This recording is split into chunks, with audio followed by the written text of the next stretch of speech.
hadir dalam kajian Islam Masjid Baitur Rahman Jambai dengan tema Akidah Tauhid yang insya Allah akan disampaikan oleh beliau yang terhormat Ustaz Zainuddin Anwar MHI, yang ini adalah merupakan sebuah rezeki yang sangat besar yang mesti kita syukuri. Salawat dan salam semoga selalu tercurahkan kepada Nabi kita Muhammad Sallallahu Alaihi Wasallam. Semoga kita semua bisa mendapatkan syafaatnya di yaumil akhir nanti. Dan untuk menyingkat waktu, marilah kita buka bersama-sama dengan melafazkan basmalah. Bismillahirrahmanirrahim. Dan kepada Ustaz Zainuddin Anwar MHI, waktu dan tempat kami persilakan. Bismillahirrahmanirrahim. Assalamualaikum warahmatullahi wabarakatuh. Waalaikumsalam warahmatullahi wabarakatuh. Alhamdulillah wa kafa wassalatu wassalamu ala nabiyil mustafa wa ala alihi wa sahbihi wa wafa. Asyhadu an la ilaha illallah wahdahu la syarika lah wa asyhadu anna Muhammadan abduhu wa rasuluh. Allahumma shalli ala Muhammad wa ala ali Muhammad wa ba'd. Tuan masjid yang sama-sama hormati, para pengurus masjid yang lainnya, Bapak-bapak, Ibu-ibu sekalian, jemaah salat Maghrib dan Isya yang dirahmati Allah Subhanahu wa taala. Alhamdulillah, segala puji bagi Allah pada malam hari ini kembali kita diberikan Allah nikmat yang banyak, nikmat iman, nikmat Islam, nikmat kesehatan, nikmat kesempatan. Nikmat yang paling mahal yang kita miliki pada hari ini adalah nikmat iman. Karena nikmat iman ini adalah tanda bahwa kita dicintai oleh Allah Subhanahu wa taala. Sebagaimana sahabat Nabi Ibnu Mas'ud mengatakan, "Innallaha yu'tid dunya liman yuhib wa man la yuhib." Sesungguhnya Allah itu memberikan dunia kepada orang yang dia cintai maupun kepada orang yang tidak dia cintai. Jadi orang yang Allah cintai mungkin akan Allah berikan dunia, dan orang yang tidak Allah cintai pun mungkin juga akan Allah berikan dunia. Tetapi kata Ibnu Mas'ud, "Walakin Allah la yu'til iman illa liman yuhib." Akan tetapi Allah itu tidak akan pernah memberikan keimanan kecuali pada orang-orang yang dia cintai. Jadi betapa mahalnya, betapa berharganya iman kita ini, sehingga iman ini harus dijaga dan terus kita jaga dengan belajar tauhid, belajar akidah, karena dia adalah nikmat yang berharga yang menandakan bahwa hari ini kita masih dicintai oleh Allah Subhanahu wa taala. Semoga kita istiqomah belajar tentang keimanan ini, sehingga kemudian iman ini betul-betul berharga, berpengaruh dalam kehidupan kita, menjadikan hidup kita ini semuanya diliputi oleh keimanan dalam aspek, segala aspeknya. Kita berekonomi dengan ekonomi yang penuh keimanan, kita bersosial dengan sosial yang penuh keimanan, bahkan berkecimpung dalam kesehatan pun kita penuh dengan keimanan, tidak melepaskan semua aktivitas hidup kita dari keimanan yang Allah berikan kepada kita ini. Salawat dan salam kita aturkan kepada sebaik-baik hamba Nabi kita Nabi Muhammad Sallallahu Alaihi Wasallam, sebaik-baik manusia yang kita cintai, kita rindui, kita inginkan perjumpaan dengan beliau, sebaik-baik manusia yang memanfaatkan imannya, sebaik-baik manusia dalam keimanannya, mengajarkan tentang iman kepada seluruh umat manusia, sehingga nanti dengan perantara beliau akan sangat banyak manusia-manusia yang mendapatkan iman yang diberikan Allah, iman karena perantara Rasulullah SAW, termasuk kita semua. Maka tentu ya tidak ada yang lebih layak untuk kita cintai, kita rindui, kita inginkan pertemuan nanti ya kecuali Rasulullah SAW. Semoga kita istiqomah sampai akhir hayat kita nanti, dan kita nanti akan menghembuskan nafas terakhir kita sebagai umat beliau, sehingga kita layak mendapatkan syafaat beliau insyaallah. Jemaah sekalian rahmati Allah, kita melanjutkan kajian tauhid ya. Kita sudah sampai pada pelajaran ke-9 pada buku ini, yaitu tentang kesempurnaan Allah Subhanahu wa taala, yaitu tentang nama-nama dan sifat-sifat Allah. Kita sudah bahas beberapa nama Allah. Yang pertama kita sudah membahas Al-Awwal wal Akhir. Allah itu yang permulaan dan yang terakhir. Sudah kita bahas beberapa kali lalu. Bedanya permulaan itu, kalau Allah permulaan yang tidak ada mulanya, permulaannya tidak ada mulanya. Kalau manusia itu kalau dia awal pasti dia bermula dari tidak ada. Tapi kalau Allah, awalnya Allah itu tidak ada permulaan. Tidak ada permulaan. Kemudian Allah itu akhir. Allah itu yang terakhir, yang tidak ada habisnya, tidak ada binasanya. Allah itu akhir. Berbeda dengan manusia kalau dia akhir. Kemudian yang ketiga, Allah itu Al-Hayy. Allah itu Maha Hidup. Allah itu Maha Hidup. Dari kemahahidupan Allah itulah kemudian manusia ini hidup. Kemudian berikutnya kita juga sudah belajar Allah itu alim. Allah itu alim. Allah itu Maha mengetahui. Yang tidak ada yang tersembunyi bagi Allah. Tidak ada yang tersembunyi bagi Allah. Ya, sampai suara hati manusia Allah tahu. Ya, berbisik-bisik hati manusia dalam hatinya Allah tahu, meskipun tidak diutarakan. Karena tidak ada yang tersembunyi bagi Allah. Begitu jelas bagi Allah bisikan hati manusia. Kemudian Allah mengetahui seluruh sesuatu dengan segala rahasia-rahasianya. Tidak ada yang tersembunyi bagi Allah. Bahkan Allah bagi Allah itu hal yang gaib itu adalah tampak. Bagi Allah itu hal yang gaib itu tampak. Kalau bagi kita yang gaib dia gaib. Tetapi bagi Allah yang gaib itu tampak. Gaib itu tampak. Nah, kemudian kita juga sudah belajar. Ya, kita sudah sampai 4 itu, ya, asma dan sifat Allah. Teman sekalian, malam hari ini kita akan membahas yang kelima, yaitu wa huwa subhanahul qadir. Wa huwa subhanahul qadir. Jadi asma Allah yang nama Allah yang disebut dengan Al-Qadir. Al-Qadir. Apa itu Al-Qadir? Al-Qadir itu yang maha kuasa. Yang maha kuasa, yang maha menakdirkan apapun. Yang maha kuasa, yang maha menakdirkan apapun. Apa yang dia mau maka terjadi.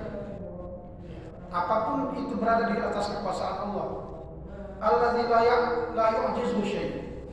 Yang tidak ada sesuatu pun yang membuat Allah menjadi lemah. Allah lah yang menakdirkan segala sesuatu. Karena Allah lah yang menguasai semuanya. Apapun yang Allah mau terjadi. Ya, apapun yang Allah mau terjadi. Apapun di dunia ini adalah kekuasaan Allah Subhanahu wa taala. Wa atharu qudratihi mabthuthatun fil anfus wal afaq. Dan tanda-tanda kekuasaan Allah itu tersebar di dalam diri manusia dan di seluruh alam ini. Tersebar dalam diri manusia dan seluruh alam ini, tanda-tanda kekuasaan Allah itu. Tersebar dalam diri kita semua, tanda kekuasaan Allah itu. Tersebar di seluruh alam ini. Tanda itu wafis samawati wal ardh. Dan tanda-tandanya, bukti-bukti kekuasaan Allah itu, takdir Allah itu ada juga di seluruh langit dan juga di bumi. Bahwa subhanahu yujibul muttarra idza da'a. Maka Allah lah yang mengabulkan doa-doa orang yang dalam kesulitan. Jadi Al-Qadir itu memahamkan kita bahwa hanya Allah yang mampu mengabulkan doa orang dalam kondisi sesulit apapun orang itu. Tidak ada zat yang mampu mengabulkan doa kecuali Allah Subhanahu wa taala. Maka tidak ada yang layak dimintai kecuali Allah. Maka inilah kemudian menjadi konsekuensi yang dulu beberapa waktu lalu kita sudah bahas. Kalau meminta kepada selain Allah, syirik. Syirik besar, kafir, keluar dari agama. Kenapa? Karena hanya Allah. Allah tegaskan hanya Allah yang bisa mengabulkan doa-doa para hamba itu, nggak ada yang lain. Karena Allah yang Al-Qadir, Allah yang Maha Kuasa. Sesulit apapun masalah, sesulit apapun problem, Allah lah solusinya. Allah lah solusinya. Allah lah tempat meminta, bukan yang lain. Sesuka apa dan sesuka apapun masalah itu, Allah lah solusinya. Bukan ke yang lain. Tidak ke dukun, paranormal, tidak. Sekarang para dukun lagi ketar-ketir. Oh iya, ada ketar-ketir. Gara-gara pesulap merah. Update di kasus. Persatuan Dukun mengadukan pesulap merah karena sejak dibuka triknya perdukunan sepi. Aneh kan? Kata kawan, kalau perdukunan sepi kan pada buat penglaris lain. Kan dukun itu buat penglaris. Pula ada yang melakukan pesulap merah. Ini memang dunia ini agak terbolak-balik ya.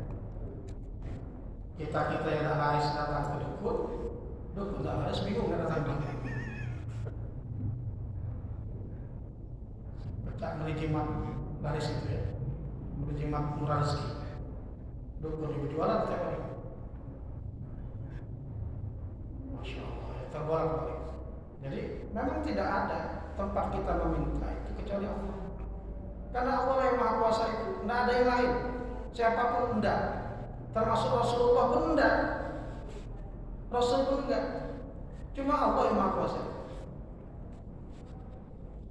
Kalaupun Rasulullah bisa melakukan sesuatu, ya karena Allah mengabulkan ya, keinginan Rasulullah. Karena ada mukjizat yang memang Allah berikan kepada Rasulullah SAW. Para wali juga begitu, ada karamah di situ. Diberikan Allah kepada para wali. Tetapi yang kuasa siapa? Tetap Allah. Satu-satu yang berkuasa. Maka upaya apapun ya, yang berusaha meminta kepada selain Allah, maka ini termasuk kesyirikan. Jadi wajib dan Allah lah yang bisa menyingkat kesusahan, menghilangkan kesusahan. Allah saja. Sesusah apapun, sesulit apapun kehidupan kita, tidak ada yang bisa menyelesaikannya kecuali Allah. Manusia itu cuma ikhtiar saja. Ikhtiar itu dalam bentuk ibadah saja. Kesulitan ekonomi itu, kalau Allah tidak mau menyingkap kesulitan ekonomi itu, tidak akan selesai. Karena hanya Allah yang bisa menyingkapnya, bukan ikhtiar. Bukan ikhtiar manusia yang menyelesaikan urusan ekonominya. Bukan ikhtiar manusia yang menyelesaikan kesulitannya, bukan, tetapi Allah yang menyelesaikannya. Ikhtiar itu hanya perintah Allah saja kepada manusia. Karena Allah perintahkan, lakukanlah ikhtiar itu, tetapi bukan ikhtiar yang menyelesaikan urusan, tetapi Allah SWT. Ini Al-Qadir. Wa yuhyil 'idhama wa yarmim wa huwa yarmim. Allah juga nanti akan menghidupkan kembali tulang belulang yang sudah habis nanti. Tulang belulang yang ada ditanam, dikubur. Tulang-tulang itu nanti Allah juga yang akan menghidupkan dan membangkitkannya. Wa'idul khalqa kama bada'ahum awwal marrah. Allah juga dengan kekuasaannya lah yang nanti ya, akan menghidupkan kembali, akan mengembalikan ciptaan-ciptaannya seperti pertama kali diciptakan. Manusia mati, dimasukkan ke dalam kuburnya, tinggal belulangnya, bahkan belulangnya hancur, tinggal tulang ekornya. Nanti Allah yang akan membuatnya sama seperti ketika awal dia diciptakan. Jasadnya, tubuhnya, Allah yang akan membuatnya. Yang lain akan mampu. Allah Ta'ala, Allah berfirman dalam surah Al-Mulk, Tabarakalladzi biyadihil mulku wa huwa 'ala kulli syai'in qadir. Tabarakalladzi biyadihil mulku wa huwa 'ala kulli syai'in qadir. Maha suci, maha berkah, maha suci Allah yang di tangannya ada kekuasaan. Wa huwa 'ala kulli syai'in qadir. Dan Allah lah yang mampu menguasai, menakdirkan segala sesuatu. Masya Allah, di ayat ini Bapak Ibu sekalian, itu Allah pakai kalimat tabarak. Tabarak itu apa sih? Tabarak itu berkah. Jadi kenapa dimulai dengan tabarak itu? Karena di tangan Allah itu kekuasaan dan Allah menguasai segala sesuatu. Dimulai dengan tabarak karena nanti ayat-ayat setelah ini berbicara tentang kehidupan kematian. Nanti kehidupan dan kematian itu kalau mau nikmat dan nyaman cuma satu saja, ketika dia mendapatkan berkah Allah yang disebut pada ayat 1. Karena kalau pada ayat berikutnya itu kan Allah mengatakan alladzi khalaqal mauta wal hayata liyabluwakum ayyukum ahsanu amala. Yaitu orang-orang yang yaitu Allah lah yang menciptakan kematian dan kehidupan untuk menguji kalian siapakah yang paling baik di antara kalian. Kehidupan dan kematian itu kalau manusia mau enak, mau nyaman itu, dia mendapatkan berkah dari Allah. Berkah apa sih? Berkah itu kata orang Arab, ya, asal katanya mirip sama dengan al-birkah. Birkah itu sumur. Jadi orang Arab menyebutnya sumur itu birkah itu, tapi sumur yang besar dan banyak air terkumpul di dalamnya baru disebut birkah. Kalau enggak, kalau kecil ya, dan dikit airnya tidak disebut birkah. Dia baru disebut birkah kalau sudah besar, banyak airnya disebut birkah. Sumur isinya banyak airnya, maka barokah itu asal katanya sama dengan birkah. Jadi orang, ya, para ulama lalu kemudian mendefinisikannya apa sih berkah itu, barokah itu. Barokah itu adalah az-ziyadah bil khair. Barokah itu adalah menambah kebaikan, bertambahnya kebaikan. Jadi berkah itu kalau dia masuk ke dalam ekonomi keluarga, maka dia akan membuat ekonomi keluarga itu terus bertambah baik. Kalau dia masuk ke dalam ibadah seorang hamba, maka ibadahnya akan terus bertambah juga. Itulah berkah. Kalau dia masuk dalam kehidupan seorang hamba, ya maka kehidupannya akan berkah. Berkah bermanfaat bagi dirinya, bermanfaat bagi banyak orang lain dan keluarganya. Kehidupannya akan berkah kalau keberkahan itu masuk ke dalamnya. Jadi ini juga dihubungkan dengan kekuasaan Allah, takdirnya Allah. Jadi takdir Allah itu dalam nikah itu.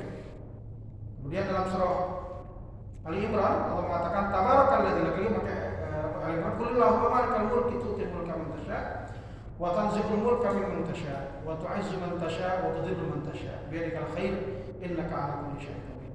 Katakanlah ya Allah, Engkaulah penguasa seluruh kerajaan alam ini. Engkau memberikan kekuasaan kepada siapa yang Engkau kehendaki dan Engkau ambil kekuasaan dari siapa yang Engkau kehendaki. Engkau memuliakan orang yang Engkau kehendaki, Engkau juga bisa menghinakan orang-orang yang Engkau kehendaki. Di tanganmu ada kebaikan, sesungguhnya Engkau yang Maha Kuasa atas segala sesuatu. Jadi Allah tegaskan dalam ayat ini, semuanya itu Allah yang menguasainya. Kekuasaan apapun yang dikuasai oleh manusia itu karena Allah berkehendak. Allah cabut juga karena Allah berkehendak.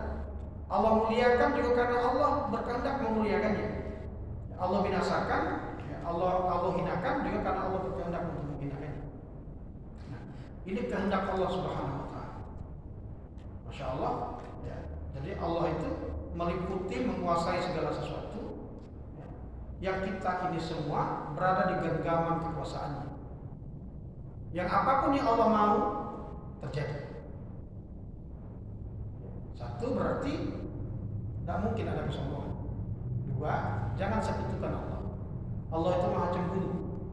Allah itu sangat pencemburu. Dalam sebuah hadis itu Allah itu sangat pencemburu. Allah itu cemburu kalau melihat hambanya menyembah Tuhan selain Allah. Allah cemburu. Allah itu cemburu ketika melihat hambanya sangat bersemangat melakukan sesuatu aktivitas, tetapi sangat tidak bersemangat ketika diperintahkan menyembahnya. Allah cemburu. Mancing semangat, semayang lesu. Jangan segong yang berkau mancing. Kan itu yang sering terjadi kalau hobi itu kan, nonton bola semangat dia, semayang lesu. Allah cemburu dengan hamba-hamba yang seperti itu. Ya. Maka ketahuilah Allah cemburu. Dan Allah melihat itu dengan jelas. Lebih jelas dari orang yang mergoki kita dalam kondisi bermaksiat.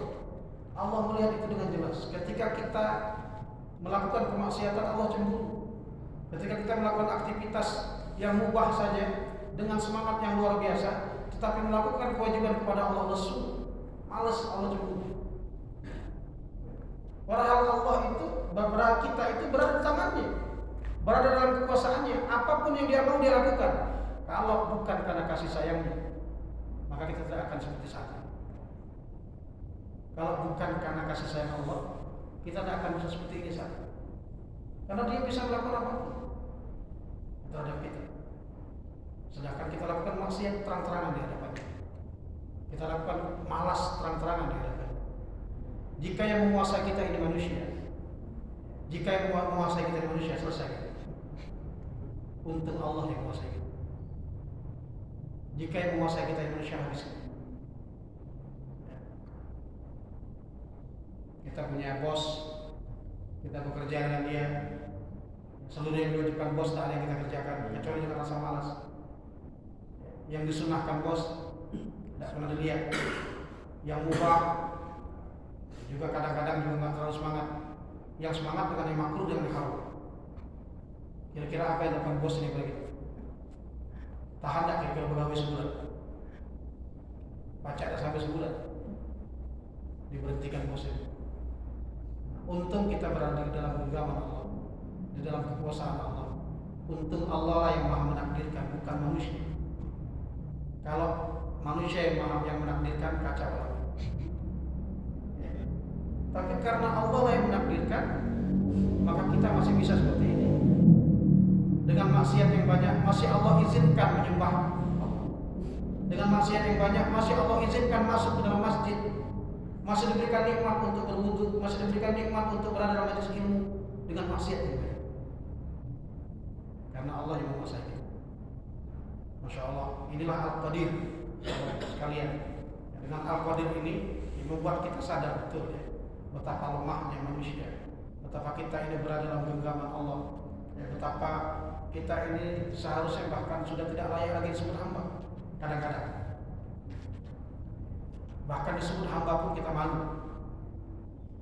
Maka betul kalau disebut bahwa dengan identitas sebagai hamba saja kita ini sudah sangat terhormat. Itulah identitas termulia kita. Ketika Allah mengatakan bahwa kita hambanya, apalagi kita diizinkan beriman. Baik, ini yang kelima, Bapak Ibu sekalian. Berikutnya yang keenam, ya, yang kita bahas lagi yaitu wa huwa subhanahul hakim. Al-Hakim. Al-Hakim itu apa? Al-Hakim itu maha bijaksana. Maha bijaksana. Alladzi khalaqal kaun bi ahkam wa itqan. Allah itu menciptakan alam ini itu dengan kebijaksanaannya dan dengan kesempurnaan. Jadi Allah ciptakan alam ini termasuk kita, itu Allah ciptakan dengan kebijaksanaannya dan dengan kesempurnaan yang Dia ciptakan. Alam ini diciptakan dengan sempurna dan juga dengan kebijaksanaan. Seluruhnya. Tubuh kita ini Allah ciptakan dengan kebijaksanaan. Silakan diperhatikan. Masa jauh-jauh tubuh kita saja. Dari rambut ini kebijaksanaannya luar biasa. Ada banyak rambut di tubuh kita, tapi Allah menumbuhkannya berbeda-beda sesuai dengan kebijaksanaannya.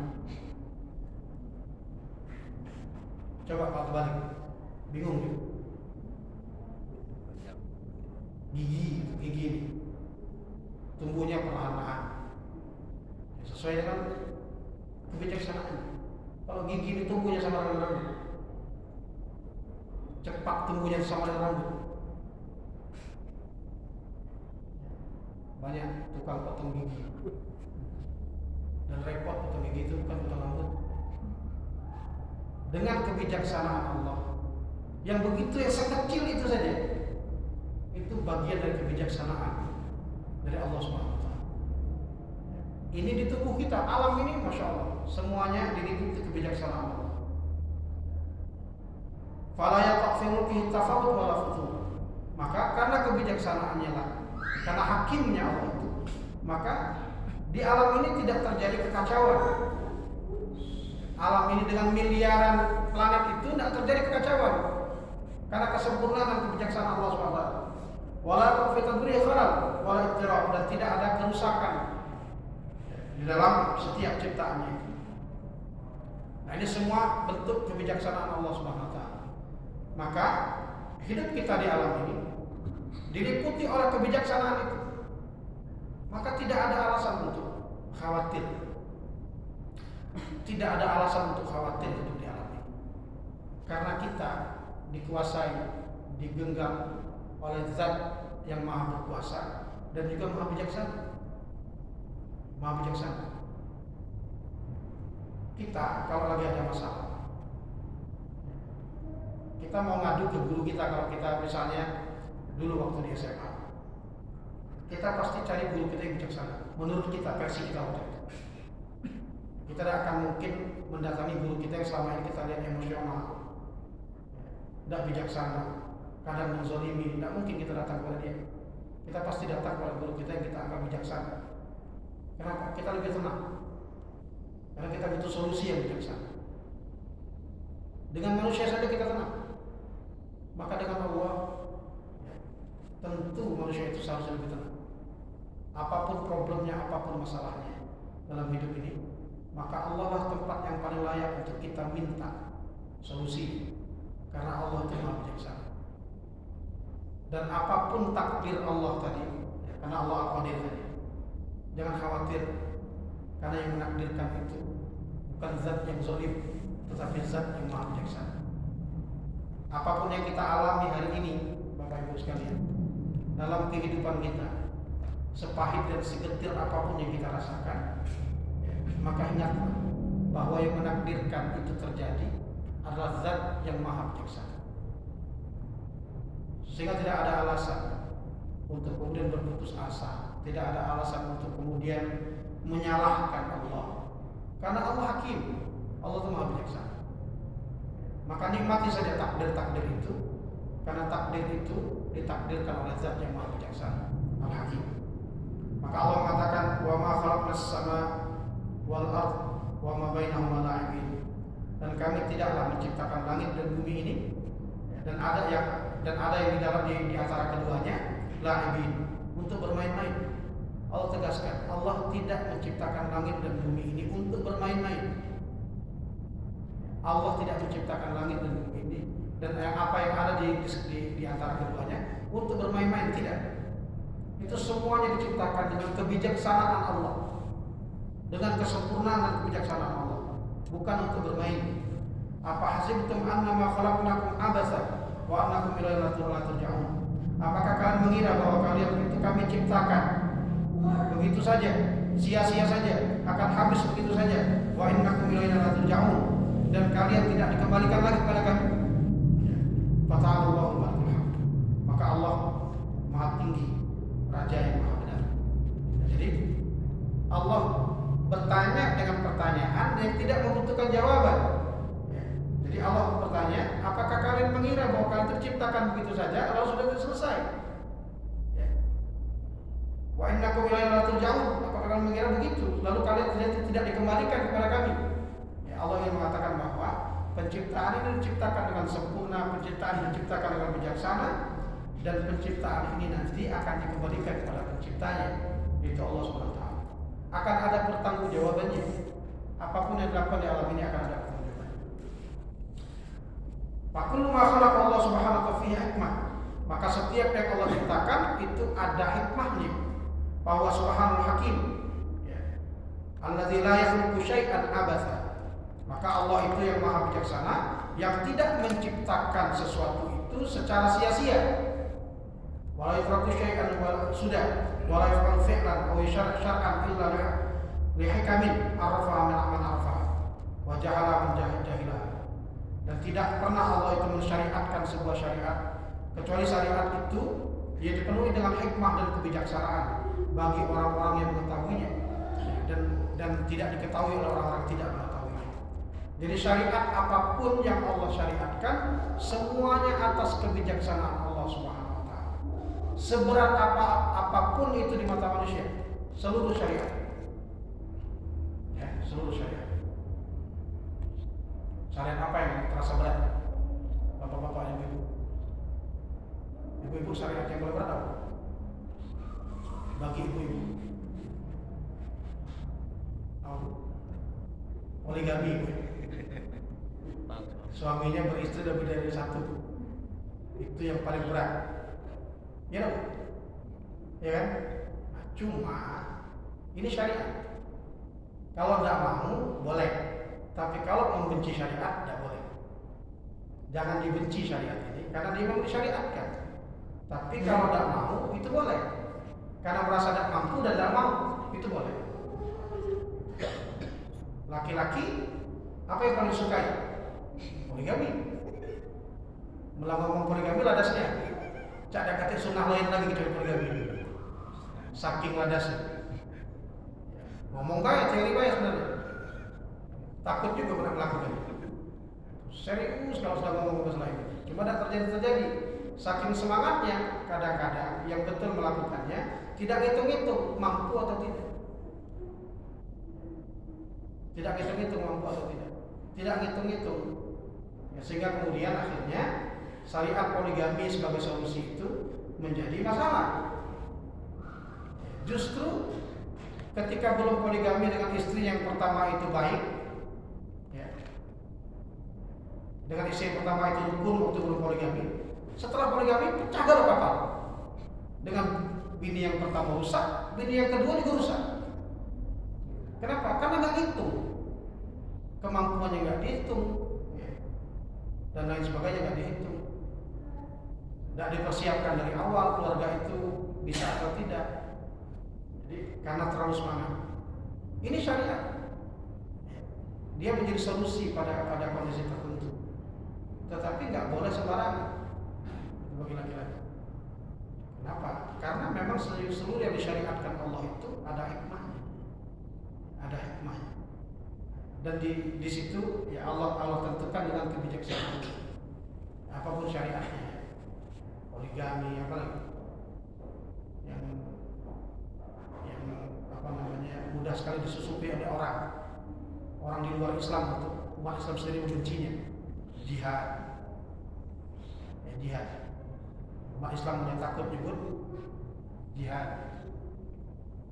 Kenapa? Umat Islam takut nyebut jihad, takut disebut teroris. Orang kan tidak begitu juga.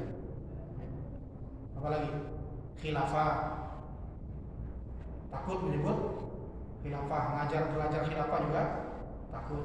Padahal bab fikih dari zaman dulu sampai hari ini semua ulama nulis bab khilafah. Tapi kita takut sekarang. Karena takut dikatakan anti NKRI. Ya. Masya Allah, umat Islam ini dari dulu kontribusinya untuk negara ini sangat luar biasa. Jangan diajari umat ini tentang kecintaan kepada negara. Sudah hafal bab itu. Membela negara ini dengan harta dan nyawa itu sudah dilalui oleh ya, ulama-ulama kita. Dan kita pun ya, kalau ada yang merongrong NKRI ini, saya yakin gitu, umat Islam ini yang pertama kali. Umat Islam ini yang pertama kali akan membela NKRI ini dengan harta dan nyawa mereka. Maka syariat-syariat itu memang disyariatkan dan di dalamnya ada kebijaksanaan. Baik, yang ke-7, Bapak Ibu sekalian, masih ada waktu berapa? Kita diskusi apa? Ada yang mau diskusi apa yang berbicara? Sebelum kita, kalau nggak ada kita lanjut. Silakan, jika ada yang mau didiskusikan, dipersilakan.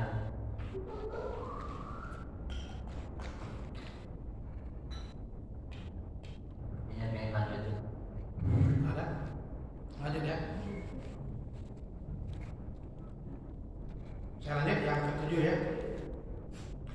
Dia itu antara dua hal. Satu, mudah pahamnya, bingung nanya. Mempahamnya, tidak kata lagi, yang kata juga.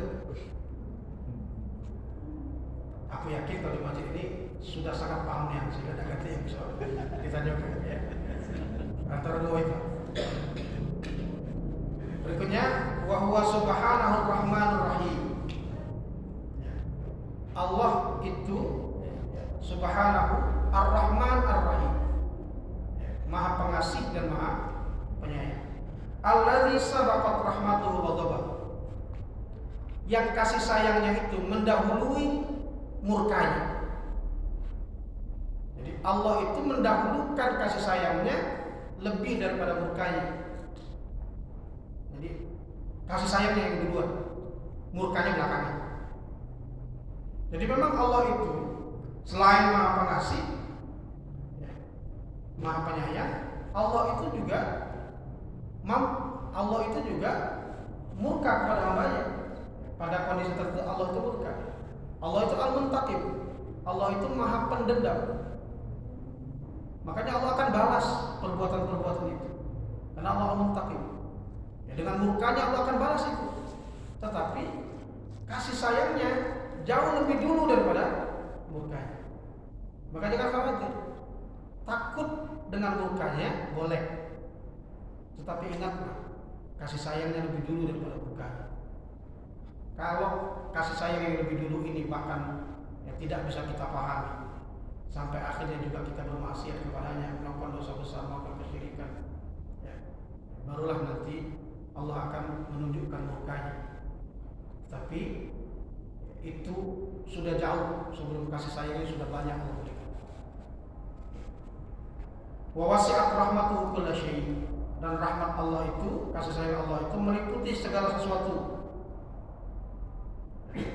Kasih sayang Allah itu meliputi segala sesuatu. Segala sesuatu itu dengan kasih sayang Allah Subhanahu wa taala. Segalanya. Kama wasi'a ilmuhu kulla syai'. Sebagaimana juga ilmu Allah itu meliputi segala sesuatu. Jadi kasih sayang Allah meliputi segala sesuatu, ilmu Allah juga meliputi segala sesuatu. Wa qad hakal Qur'an doa malaikat. Allah Al-Qur'an menceritakan doanya para malaikat, Rabbana wasi'ta kulla syai'in rahmah wa ilma. Wahai Tuhan kami, Engkau meliputi segala sesuatu itu dengan kasih sayang dan dengan ilmu. Jadi memang segala sesuatu itu diliputi dengan ilmu Allah dan kasih sayang Allah Subhanahu wa taala. Artinya Allah tahu semua. Karena meliputi ilmu Allah semua. Maka Allah tahu semua kondisi kita. Allah tahu semua kondisi kita. Setaat apapun kita, Allah tahu. Sefajir apapun kita, sependosa apapun kita, Allah tahu. Tetapi tetap saja kasih sayang Allah itu meliputi kita semua. Tetap saja, sefajir apapun orang masih diliputi kasih sayang Allah. Sependosa apapun orang masih diliputi oleh kasih sayang Allah SWT. Wa qala subhanahu wa rahmati wasi'at kulla syai'. Al-A'raf ayat 105, 156 Allah mengatakan wa rahmati wasi'at kulla syai'. Dan rahmatku itu, kasih sayangku itu meliputi segala sesuatu. Segala sesuatunya. Wa rahmatu subhanahu wasi'at fid dunya al-mu'min wal kafir wal barra wal fajir. Dan kasih sayang Allah itu akan meliputi segala sesuatu di dunia ini. Orang mukmin tetap akan mendapatkan kasih sayang Allah. Orang kafir pun tetap diberikan. Maka tadi seperti yang perkataan Ibnu Mas'ud yang tadi saya sebutkan, innallaha yu'tid dunya liman yuhib wa man la yuhib. Allah itu berikan dunia kepada siapapun, baik yang dia cintai maupun yang tidak dia cintai. Allah beri dunia. Allah berikan dunia. Allah kasih rezeki yang banyak. Allah kasih kesehatan dia. Allah kasih kebahagiaan dia sama keluarganya. Allah beri dunia. Walakin Allah la yu'ti al-iman illa liman yuhib. Allah tidak akan berikan iman kecuali kepada orang-orang yang dia cintai. Wal bar wal fajir, Allah juga rahmat Allah, kasih sayang Allah itu juga meliputi orang-orang yang suka berbuat baik dan juga orang yang suka berlaku dosa. Tetap saja. Kalau tidak, langsung habis. Kalau tidak diliputi kasih sayangnya, koruptor-koruptor itu mati di tempat. Karena di atas kekuasaan Allah. Ya. Para pelaku-pelaku dosa itu, pezina, mereka-mereka yang menandingi Allah, yang sok-sok tahu dengan yang gaib. Padahal Allah yang menegaskan wa ma ya'lamul ghaiba illallah, tidak ada yang tahu yang gaib itu kecuali Allah. Lalu orang ini pura-pura tahu yang gaib, menipu orang. Kalau tidak meliputi kasih sayang Allah, selesai gaib. Tapi Allah meliputi kasih sayang kepada seluruhnya, baik kepada pendosa sekali. Walakinnaha takunu yaumil qiyamah khassatan lil muttaqin. Akan tetapi rahmat Allah ini nanti ketika pada hari kiamat di akhirat nanti tidak akan diberikan kepada selain orang-orang bertakwa. Kalau sudah di akhirat, rahmat ini hanya diberikan kepada orang-orang bertakwa, tidak kepada yang lain. Orang kafir tidak akan mendapatkan rahmat. Maka orang-orang kafir akan berada dalam neraka selama-lamanya. Memang tidak ada rahmat Allah. Semuanya murka Allah Subhanahu wa taala. Bahkan orang-orang kafir itu memohon berulang-ulang.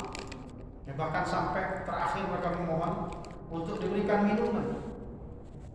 Wa nada ashabun nar ashabul jannah an afidu ilaina minal ma' aw mimma razaqakumullah. Jadi sampai berteriak orang-orang kafir itu nanti di neraka, wahai penduduk surga, berikanlah kepada kami sedikit air atau sedikit rezeki yang Allah berikan kepada kalian. Lalu dijawablah oleh penduduk neraka ini, qalu innallaha harramahu 'alal kafirin. Sesungguhnya Allah mengharamkan kedua-duanya kepada bagi orang kafir. Enggak ada yang dia dapatkan. Enggak ada yang dia dapatkan. Kalau sudah di akhirat, tidak dia dapatkan. Yang mendapatkannya hanya orang-orang yang bertakwa kepada Allah Subhanahu wa taala. Maka itulah yang harus kita pastikan, Bapak Ibu sekalian. Itu yang harus kita pastikan. Jadi jangan terlalu berbahagia jika di dunia ini mendapatkan itu. Jangan terlalu bahagia. Syukuri tapi jangan terlalu bahagia. Khawatirlah kalau di akhirat tidak mendapatkan rahmat itu. Ya, khawatirlah kalau nanti di akhirat kita nggak dapat ini. Di dunia ini memang Allah kasihkan, Allah berikan. Tapi di akhirat ya khawatir. Kita bisa di dunia bisa makan, bisa minum. Allah jamin. Siapapun dia, mau dia fajir, mau dia bertakwa, Allah jamin rezekinya. Allah kasih makan dia, Allah kasih minum dia. Di alam ini Allah kasih makan, Allah kasih minum, Allah kasih pakaian di dunia ini. Tapi nanti di akhirat tidak. Di akhirat nanti tidak.